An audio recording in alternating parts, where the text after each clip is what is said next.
بسم اللہ الرحمن الرحیم۔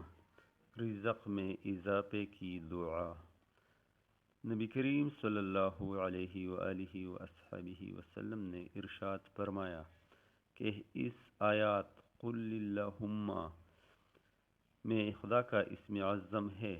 جب اس نام سے کوئی دعا کی جائے تو اللہ تعالی قبول فرما لیتا ہے۔ طبرانی۔ جو کوئی ان آیات کو بعد نماز فجر روزانہ 1 مرتبہ پڑھنے کا معمول بنا لے تو اس کے رزق میں اضافہ ہوگا۔ اگر کوئی شخص غربت کا شکار ہو تو اسے چاہیے کہ یہ آیات بعد نماز جمعہ 11 بار پڑھے اور 11 جمعہ تک اسی طرح پڑھتے رہے۔ انشاءاللہ اس کی غربت ختم ہونے کے اسباب پیدا ہو جائیں گے۔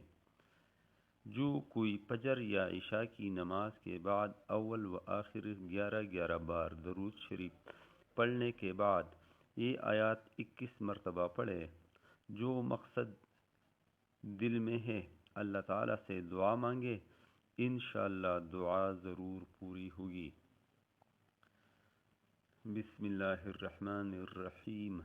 قل اللہم مالک الملک تؤتی الملک من تشاء وتنزع الملک ممن تشاء وتعز من تشاء وتذل من تشاء بیدک الخیر انک علی کل شیء قدیر تولج اللیل فی النہار وتولج النہار فی اللیل وتخرج الحی من المیت وتخرج المیت من الحی وترزق من تشاء بغیر حساب